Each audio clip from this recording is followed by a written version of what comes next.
Landing Business Daily Tracker version 2.2. So, ito yung updated version natin. Meron tayong mga in-update na formatting at nagdagdag din tayo ng ilang mga details na makakatulong sa pagtatrack ng ating business sa lending.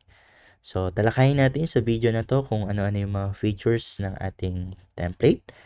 At para na rin sa kapakinabangan ng mga new users natin, tatalakayin natin ulit, no? Pag-usapan natin sa video na to. Paano ba gamitin yung template? Kaya para pag ginamit, aware na sila, ano? So, pag-usapan natin yung top sheets ng summary. Dito natin makikita yung mga summary ng mga borrowers natin, yung mga details nila, yung mga totals ng mga loan, interest, penalty, yung mga babayaran nila, at may yung mga balances. Makikita rin natin dito yung cash flow summary, at meron din tayong mga charts. So, explain natin mamaya, no, para makita nyo kung para sa yung mga charts natin.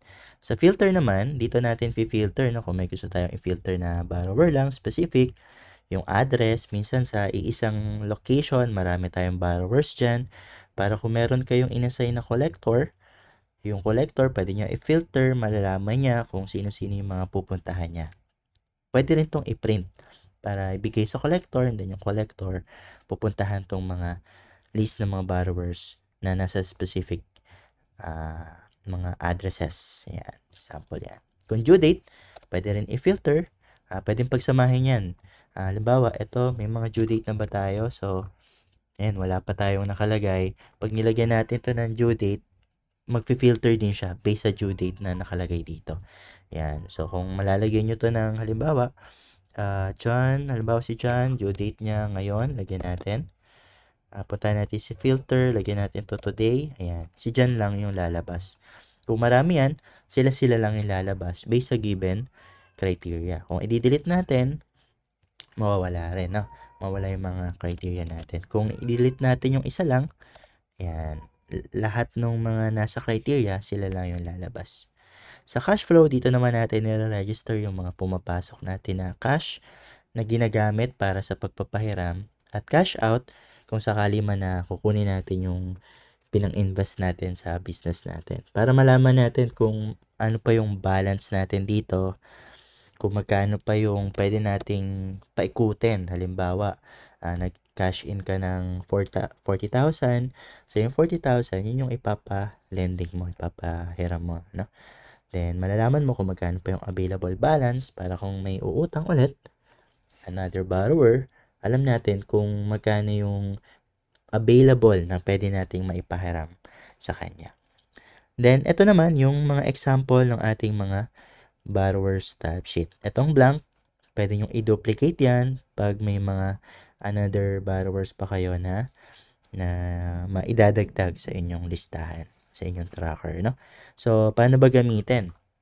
So, yung mga walang kulay na mga cells, column or rows, yan yung mga pwede nating ma-edit. Pero yung mga may kulay, ibig sabihin may mga formula yan, mga example yan. So, ito yung ating daily view, parang calendar na rin siya. Hanggang for the whole year na siya. Kasi kung gusto nyo pang makita, yung iba pang mga buwan nandito. Yan. I-open nyo lang tong naka-hidden columns na to.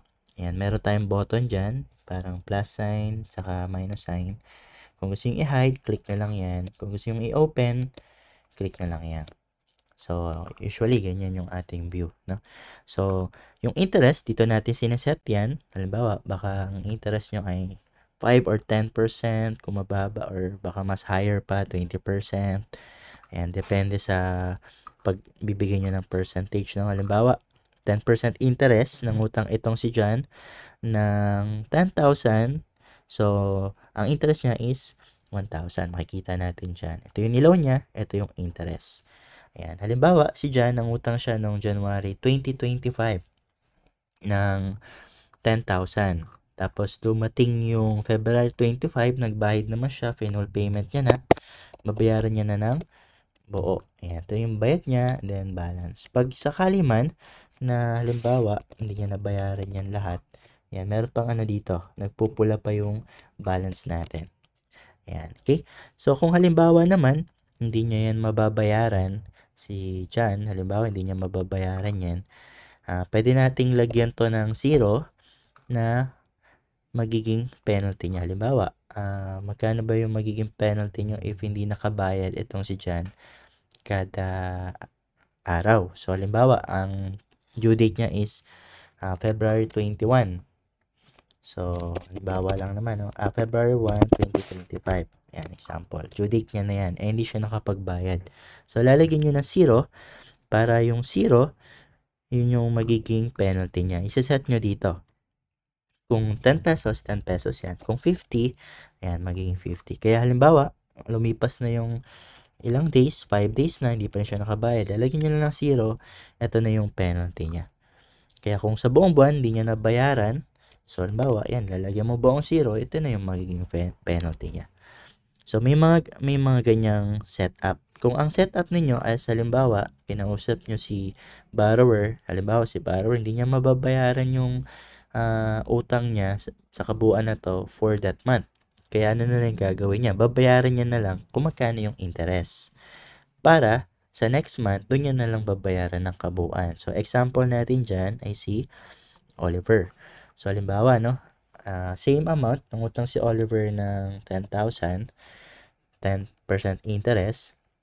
So, hindi mababayaran ni Oliver yung 10,000 plus interest. Ang babayaran na lang niya is yung interest mismo. So, ilalagay nyo dito is 1,000. So, sa susunod na buwan, babayaran na ulit ni Oliver yung interest at yung principal amount na inutang niya is dapat 11,000. So, paano natin gagawin yun? Kasi sa balance dito is 10,000.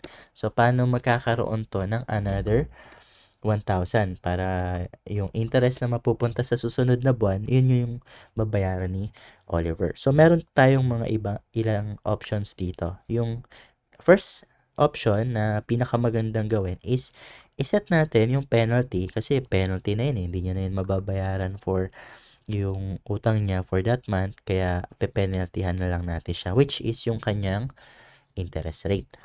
So, pwede nating ilagay dito 1,000 kasi yun yung kanyang interest. Tapos, lalagyan mo lang ng 0. Kaya, yung penalty niya is nadagdagan ng 1,000. Kaya, pag nandito na siya, babayaran niya is 11,000 pa rin. Sabihin natin, hindi pa rin kaya eh. So, babayaran niya na lang ulit yung interest, then another 0, iset mo ulit sa 1,000. Okay, so yung penalty niya is 2,000 na. Yung interest pa rin niya, 1K. So, ito pa rin yung kailangan niyang bayaran.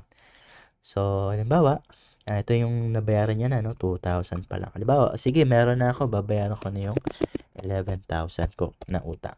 Yan. So, complete na siya, wala na siyang balanse. Ang total na bayaran niya for that month is overall 13,000 mula sa principal amount mo na 10,000. So, nag-profit ka ng ito, which is 3,000. So, yun yung example natin, no? Kapag meron kayong mga reloaning setup doon sa inyong lending business.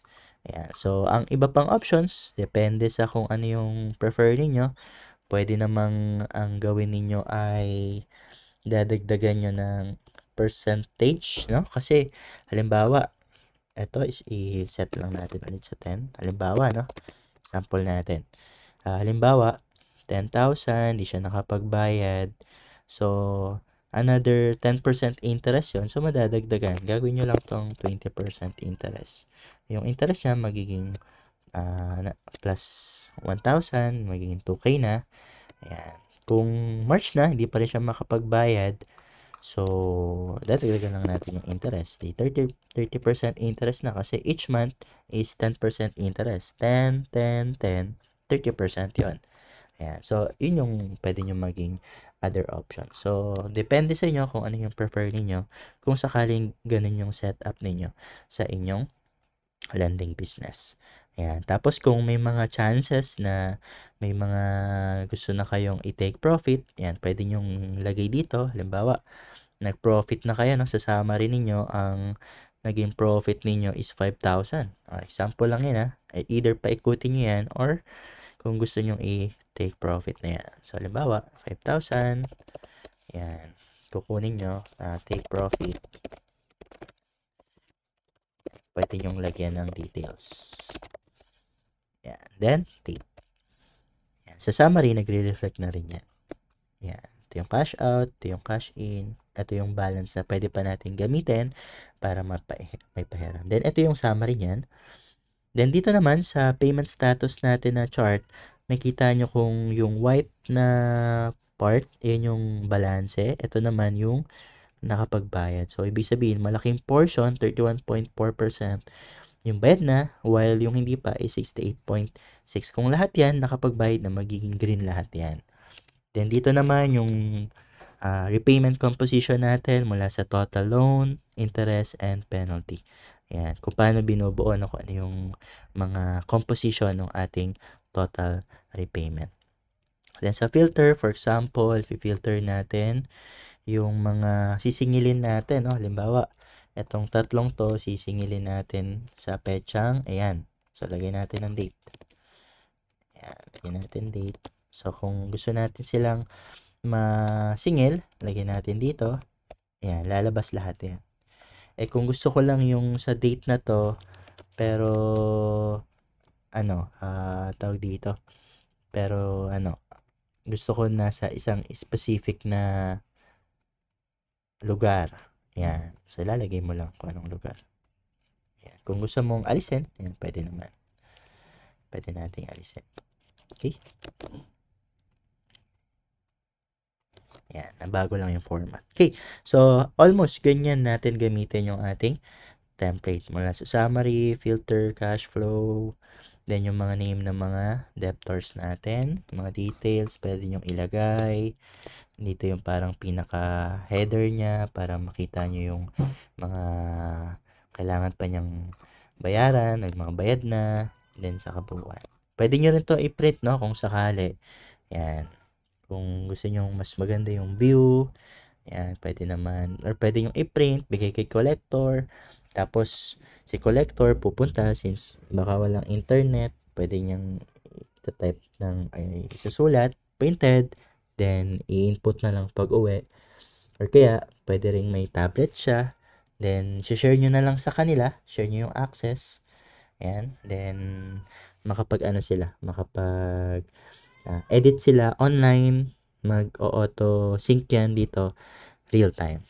So, kung may any concern, question kayo regarding sa paggamit ng template, kindly let me know lang. Salamat!